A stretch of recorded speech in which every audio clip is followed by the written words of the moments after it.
আমাদের বেশিরভাগ মানুষ জীবনে হয়তো শুনেন নাই, অনেকে হয়তো শুনছেন, আমল করা হয় না। খুব সীমিত সংখ্যক আল্লাহর বান্দার আমলের তৌফিক হয়, সেটা হলো ইয়া যাল জালালি ওয়াল ইকরাম।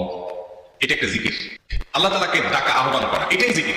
ইয়া যাল জালালি ওয়াল ইকরাম। নবী করিম সাল্লাল্লাহু আলাইহি ওয়াসাল্লাম বলেছেন, আলিজু বিয়া যাল জালালি ওয়াল ইকরাম।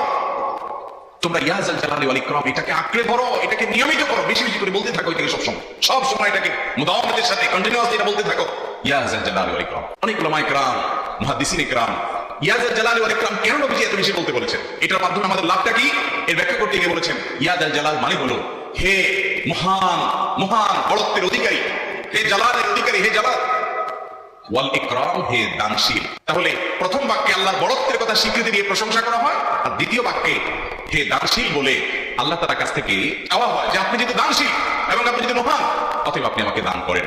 এটা ডাকলেই, আল্লাহকে এই বলে ডাকলেই চাওয়া হয়ে যায়।